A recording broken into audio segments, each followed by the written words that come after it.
హల్లెలూయా హల్లెలూయా సోస్తరం అప్ప సోస్తరం కర్తావే సోస్తర రాజా సోస్తరం కర్తావే సోస్తరం అప్ప hallelujah thank you Jesus thank you holy spirit thank you God நன்றி அப்பா நன்றி நன்றி நன்றி கர்த்தாவே நன்றி ராஜா இந்த காலை வேளையில் கர்த்தாவுடைய சமூகத்தில் வந்திருக்கிறோம் கர்த்தாவே எத்தனையோ நன்றிகள் சொன்னாலும் தீராத ராஜா நீர் எங்கள் வாழ்க்கையில் அத்தனை நன்மைகள் செய்திருக்கிறீங்க கர்த்தாவே இந்த 10 மாதங்களாக கர்த்தாவே அவ்வளோ அற்புதங்களை எங்கள் வாழ்க்கையில் நீ செஞ்சுருக்கிறீங்க கர்த்தாவே ஆம் ராஜா வேலை தளத்தில் எங்களுக்கு உயர்வு கிடைக்குமோ என்று ஏங்கி கொண்டிருந்த நேரத்தில் நீர் உயர்வுகளை தந்து ராஜா சேலரி இன்க்ரிமெண்ட் கொடுத்துருங்க கர்த்தாவே என் மகனுக்கு என் மகளுக்கு திருமண காரியம் நடக்குமா என்று ஏங்கி கொண்டிருந்த நேரத்தில் நீர் திருமண காரியத்தை நீர் வாய்க்க செஞ்சிரு கர்த்தாவே அதே போல் என் மகனுக்கு என் மகளுக்கு ஒரு பிள்ளை இருக்காதா என்று ஏங்கி கொண்டிருந்த நேரத்தில் கர்த்தாவே நீர் பிள்ளையை கொடுத்துருங்க ராஜா இதே போல் எண்ணற்ற நன்மைகள் நீர் செஞ்சிருக்கிறீங்க ராஜா அது சொல்லிக்கொண்டே போகலாம் கர்த்தாவே அத்தனை நன்மைகள் எங்கள் வாழ்க்கையில் செஞ்சிருக்கிறீங்க ராஜா குடும்பத்தில் சமாதானத்தை வைத்திருக்கிறீங்க ராஜா சந்தோஷத்தை வைத்திருக்கிறீங்க ராஜா நன்றி அப்பா நன்றி நன்றி நன்றி நன்றி கர்த்தாவே நன்றி அப்பா அப்பா கர்த்தாவே ஒவ்வொரு நாளும் உடைய முகத்தை தான் நாங்கள் ஏறெடுத்து பார்க்கிறோம் கர்த்தாவே காலையிலே கர்த்தாவே என் தேவனுடைய சமூகத்தில் அவர் முகத்தை நோக்கி நான் பார்க்கும் போது அவர் முகத்தை நோக்கி என் காரியத்தை நான் ஏறெடுக்கும் போது விண்ணப்பங்களை வைக்கும் போது என் தேவன் எனக்கு நன்மையானதாக செஞ்சுட்டு இருக்கிறாங்க என்னை ஒவ்வொரு நாளும் அற்புதமாக நடத்திட்டு இருக்காங்க என் தகப்பனிடத்தில் நான் அதை ஒப்பு கொடுத்து விட்டேன் என்றால் ஒப்படைத்து விட்டேன் என்றால் அதை எனக்கு நன்மையாய் செய்து முடிப்பார் என்ற நம்பிக்கையோடு உம்முடையத்தில் வந்திருக்கிறோம் ராஜா உம்முடையத்தில் அநேக காரியங்களை வைத்திருக்கிறோம் கர்த்தாவே அத்தனை அநேக காரியங்களும் நீர் அற்புதமாய் நடத்திருக்கிறீங்க ராஜா நன்றி அப்பா நன்றி நன்றி நன்றி கர்த்தாவே நன்றி அப்பா ஹல்லேலூயா உமது முகம் நோக்கி பார்த்தவர்கள் வெட்கப்பட்டு போவதில்லை உமது திருநாமம் அறிந்தவர்கள் கைவிடப்படுவதில்லை உமது முகம் நோக்கி பார்த்தவர்கள் வெட்கப்பட்டு போவதில்லை உமது திருநாமம் அறிந்தவர்கள் கைவிடப்படுவதில்லை நம்பினோரை நீர் மறப்பதில்லை உம்மை தேடி வந்தோரை வெறுப்பதில்லை நம்பினோரை நீர் மறப்பதில்லை உம்மை தேடி வந்தோரை வெறுப்பதில்லை உமது முகம் நோக்கி பார்த்தவர்கள் வெட்கப்பட்டு போவதில்லை உமது திருநாமம் அறிந்தவர்கள் கைவிடப்படுவதில்லை உடைந்த பாத்திரம் என்று நீர் எவரையும் தள்ளுவதில்லை ஒன்றுக்கும் உதவாதோர் என்று நீர் எவரையும் சொல்லுவதில்லை உடைந்த பாத்திரம் என்று நீர் எவரையும் தள்ளுவதில்லை ஒன்றுக்கும் உதவாதோர் என்று நீர் எவரையும் சொல்லுவதில்லை இயேசு மகராஜா எங்கள் நேசா இரக்கத்தின் சிகரம் நீரே இயேசு மகராஜா எங்கள் நேசா இரக்கத்தின் சிகரம் நீரே உமது முகம் நோக்கி பார்த்தவர்கள் வெட்கப்பட்டு போவதில்லை உமது திருநாமம் அறிந்தவர்கள் கைவிடப்படுவதில்லை தேவன் சொல்ற பாருங்க உடைந்த பாத்திரம் ஒன்றுக்கும் உதவாது அப்படின்னு தான் நம்ம என்ன செஞ்சிருவோம் அதை தூக்கி எரிஞ்சிருவோம் ஆனா அநேக நேரங்கள்ல நம்மளே அப்படிதான் சொல்றாங்க என்ன ஒரு டேலண்ட்டும் இல்லை ஒரு அறிவுமே இல்லை இவனை வச்சுட்டு இந்த காரியத்தை எப்படி செய்ய முடியும் அப்படின்னு சொல்லிட்டு நம்மள அநேக நேரங்கள் நம்மளை ஒதுக்கி இருக்கலாம் நம்மளை நம்பி அந்த காரியத்தை அவங்க கொடுக்காம இருந்திருக்கலாம். ஆனா தேவன் சொல்றாரு, உன்னை கொண்டுதான் அநேக காரியங்களை செய்ய போறேன். யாரெல்லாம் உனக்கு உதவ மாட்டேன், உனக்கு அறிவே இல்லை, உனக்கு இந்த நாலேஜ் இல்லை, உன்னால இந்த காரியத்தை செய்ய முடியாது அப்படின்னு சொல்லி ஒதுக்குறாங்களோ, நீ கவலையே படாத.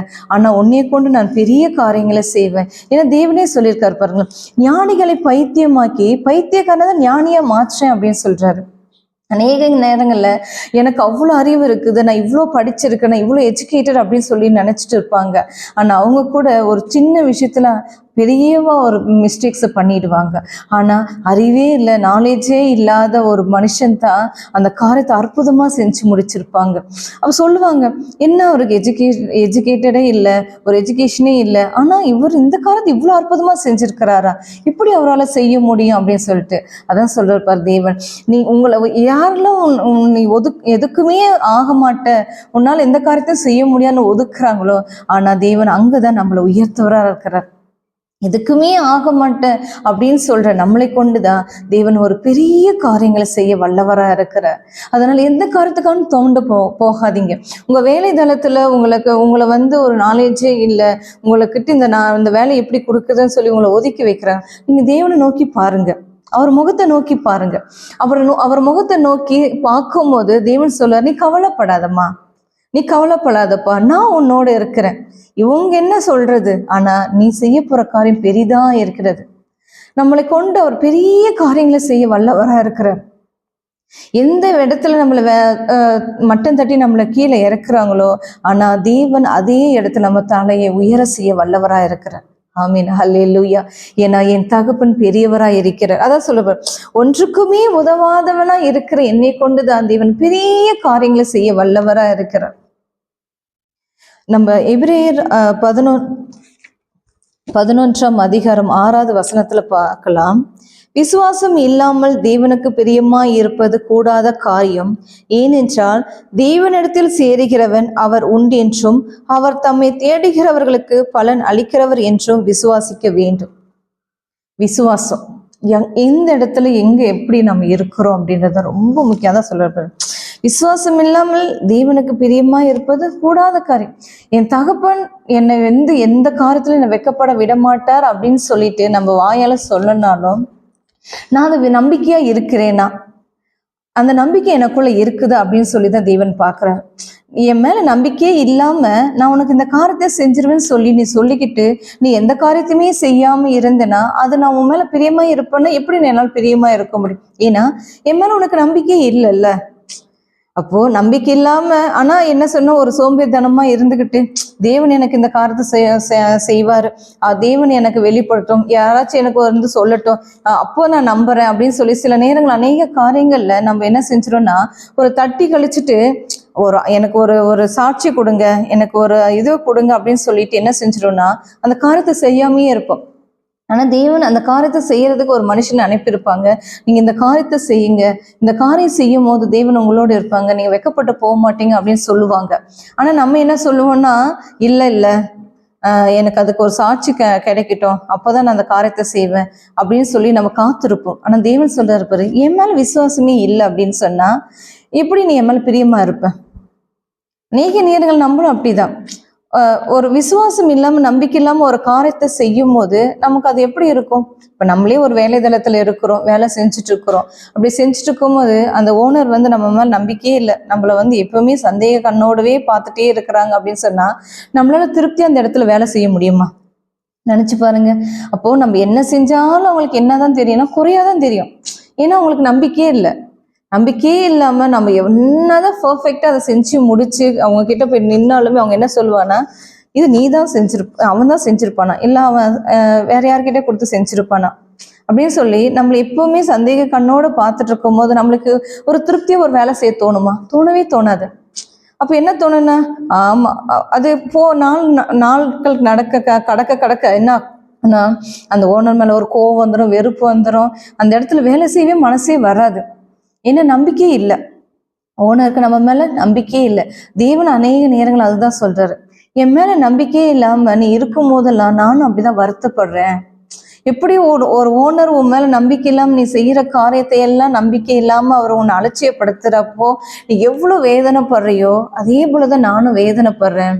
நீ நம்பிக்கை இல்லாத இருக்கும் போது என் தேவன் என்னை இந்த காரியத்துக்காக என்னை உயர்த்துவாரு, இந்த இடத்துல என் தலையை உயர்த்த செய்வாரு, என் தலையை நிமிர செய்வாரு அப்படின்னு சொல்லி உனக்கு நம்பிக்கை இல்லாதப்போ நீ சோர்ந்து போகும்போது, நீ சோர்ந்து ஒரு தப்பான முடிவுகள் எடுக்கும் போதெல்லாம் நான் வருத்தப்படுறேன், நான் வேதனைப்படுறேன் அப்படின்னு சொல்றேன்.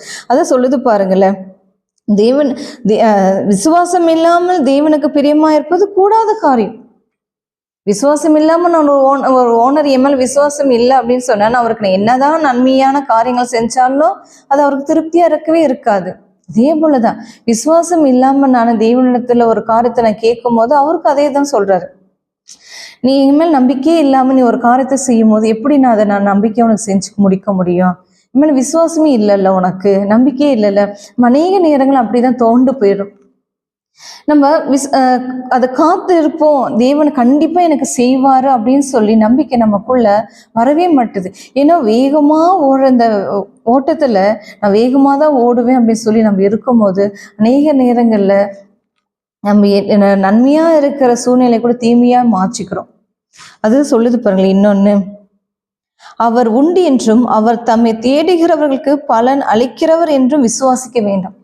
தேவன் இருக்கிறாருங்க, அவர் என் காரியத்தை நன்மையா செஞ்சு முடிப்பாரு, அவர் என் காரியத்தை அற்புதமா செஞ்சு முடிப்பாரு அப்படின்னு சொல்லி நாம் விசுவாசிக்கும் போது, பொறுமையா காத்திருக்கும் போது தேவன் அநேக அற்புதங்கள் செய்யறதை பார்க்கலாம். அது நிறைய எப்படி சொல்லுதுன்னா, ஏன்னா நம்ம கடவுள் என்ன நினைச்சுக்கிறோம்னா, அவர் இருக்கிறாரு செய்வாரு, ஆனா இந்த சூழ்நிலை என்னை கைவிட்டுட்டார். அப்படிதான் அநேக நேரங்களில் விசுவாசம் இல்லாம நம்ம போயிடுறோம். ஆனா நம்பிக்கையா உறுதியா அந்த லாஸ்ட் மினிட் வரல காத்து இருக்கிறவங்களுக்கு அநேக நன்மைகளை தேவன் செய்ய வல்லவரா தான் இருக்கிறார். அந்த லாஸ்ட் மினிட் மிராக்கிள்ஸ் நிறைய பேர் அனுபவிச்சிருப்பாங்க. யார் தேவனை நம்பி அந்த கடைசி நிமிஷம் எல்லாம் காத்து இருக்கிறாங்களோ தேவன் அவங்களுக்கு அற்புதம் செய்யாம இல்லவே இல்லை, அற்புதம் செஞ்சுக்கிட்டே இருக்கிறார். ஆனா பொறுமை இல்லாம நம்ம இருக்கும்போது தான் தேவனுடைய அற்புதத்தை பார்க்கவே முடியறது இல்லை. ஏன்னா நம்பிக்கையே இல்லைல்ல. நம்பிக்கை இல்லாம தான் நம்ம பொறுமை இல்லாம ஒரு காரியத்தை செய்யும் போது அது பெரிய நஷ்டத்தை நம்ம பார்க்கிறோம். ஆனா தேவன் எனக்கு செய்வாரு, நான் அதுக்காக காத்திருக்கிறேன்னு சொல்லி இருந்து நிதானமா அந்த காரியத்தை நம்ம ஏறெடுக்கும் போது நம்ம நினைக்கிறதுக்கும் மேலாக வியக்கத்தக்கதான அற்புதத்தை தேவன் செய்ய வல்லவரா இருக்கிறார். அநேக நேரங்கள்ல நம்ம அதை மறந்து போயிடும். என் விசுவாசம் எந்த அளவுக்கு இருக்குதுன்ற அளவுக்கு நம்ம யோசிக்கவே மாட்டேங்கிறோம். யோசிக்காம என்ன செஞ்சிடனா, இல்ல இந்த காரியத்தை நான் இன்னைக்கு முடிச்சே ஆகணும் அப்படின்னு சொல்லிட்டு வேக வேகமா செய்வோம். ஆனா தேவன் சொல்வாரு, அது வேகமா செய்யாதடா, அது இன்னைக்கு தேவையே இல்லாத ஒரு காரியமா இருக்கும், அதை நீ பொறுமையா செய்ய அப்படின்னு சொல்லி நமக்கு ஒருத்தர் ஆலோசனை சொல்லியிருப்பாங்க. ஆனா அந்த ஆலோசனையை நம்ம தட்டி கழிச்சிட்டு அந்த வேலையை வேகமா செஞ்சு முடிப்போம். அதை பார்த்தீங்கன்னா ஃபெயிலியர் ஆயிருக்கும். ஆனா அவங்க ஆலோசனை கேட்டு அதை நம்ம மெதுவா பொறுமையா செஞ்சிருந்தோம் அப்படின்னா அது சக்சஸ் ஆயிருக்கும். அநேக நேரங்களில் நம்ம லைஃப்ல நம்ம பிஸ்னஸ்ல நம்ம தொழில ஃபெயிலியர் ஆகுறதுக்கு காரணமே பொறுமை இல்லாதனாலதான், விசுவாசம் இல்லாதனாலதான். ஆனா அந்த பொறுமையும் விசுவாசமும் நமக்கு இருந்துச்சுன்னு அப்படின்னு பார்த்தீங்கன்னா அநேக இடத்துல நம்ம வெற்றி பெற்றுக்கிட்டே இருப்போம். தேவனுடைய மிராக்கிள்ஸை பார்த்துக்கிட்டே இருப்போம், அற்புதத்தை பார்த்துக்கிட்டே இருப்போம். அதான் சொல்றார், நான் உண்டு என்றும் என்னால உனக்கு பலன் அவர் எனக்கு பலன் கொடுப்பாரு அப்படின்ற விசுவாசம் வச்சிரு. இப்போ நான் நல்ல ஒரு விசுவாசமா இருக்கிறேன் ஒரு ஓனருக்கு அப்படின்னு சொன்னா அந்த ஓனர் நமக்கு எவ்வளவு நன்மையான காரியத்தை செய்வார். ஒரு உலக மனுஷன அந்த ஓனரே நமக்கு இவ்வளோ நன்மையான காரியத்தை செய்யறாரு அப்படின்னு சொல்லி நம்ம சொல்லும் போது அப்போ என் தேவன் எவ்வளவு பெரியவரா இருக்கிற. நம்ம ஒரு தொழில ஒரு கடையில வேலை செய்யறோம், இல்லை ஒரு கம்பெனில வேலை செய்யறோம். அப்படி செய்யும் போது அந்த ஓனருக்கு உங்களை பிடிச்சிருக்கு, உங்க வேலையை ரொம்ப பிடிச்சிருக்கு, ரொம்ப அழகா செய்றீங்க அப்படின்னு சொன்னா நீங்க செய்யற எல்லாத்துக்கும் அவர் உங்களுக்கு கிஃப்ட் கொடுத்துக்கிட்டே இருக்கிற, ஒரு கிரெடிட் கொடுத்துக்கிட்டே இருக்கிறாருன்னா உங்களுக்கு எவ்வளவு சந்தோஷமா இருக்கும். ஏன்னா அந்த ஓனர் உங்களை முழுமையா நம்பிட்டாரு. ஏன்னா இதை நான் கரெக்டா செஞ்சிருமா, அவனை நம்பி இந்த வேலையை கொடுக்கலாம் அப்படின்னு சொல்லிட்டு. அதே போலதான் தேவன் நம்மளை ஒதுக்கி வச்ச இடத்துல என் தலையை நிமிர செய்வாருன்னு சொல்லி நமக்கு 1000 விஷயங்களை அதை வடிவமைச்சு மாற்றி கொடுக்க வல்லவரா இருக்கிறாரு. ஆனா என்னோட பொறுமை இல்லாதனால, என் நம்பிக்கை இல்லாதனால நான் என்ன செஞ்சிருன்னா மீண்டும் மீண்டும் என்னை நான் குற்றப்படுத்திட்டு கீழே தான் போயிட்டே இருக்கிறேன். ஏன்னா எனக்கு விசுவாசமே இல்லை, நம்பிக்கையே இல்லை. என் தேவன் எனக்கு எல்லா காரியத்தையும் செய்ய வல்லவராக இருக்கிறாரு, நான் அதை பெற்றுக்கொள்ளுவேன், ஏன்னா அவர் இருக்கிறாரு, அவர் எனக்கு பலனை தருவார் அப்படின்னு சொல்லி நான் நம்பிக்கையோடு நம்ம இருக்கும் போது தேவன் அநேக காரியங்கள் நம்ம வாழ்க்கையில் நன்மையை செய்வார். இன்றைய நாளில் தேவனிடத்தில் நாம் கேட்போம், தேவரீர் நான் விசுவாசமா இருக்கிறேன் அப்பா, நான் விசுவாசத்துல ஊன்றி இருக்கிறேன் ராஜா. என் விசுவாசத்தை ஒரு மரம் எப்படி தன் வேரை நல்ல ஆழமா ஊன்ற செஞ்சிருக்கதோ அதே போல கர்த்தாவே என் விசுவாசத்தை நான் ஆழமாய் ஊன்ற செஞ்சிருக்கிறேன் ராஜா. இனி நான் கலங்க போறதில்லை ராஜா, நான் பயப்பட போறதில்லை கர்த்தா, ஏன்னா என் தேவனீர் என்னோடு இருக்கிறீங்க ராஜா.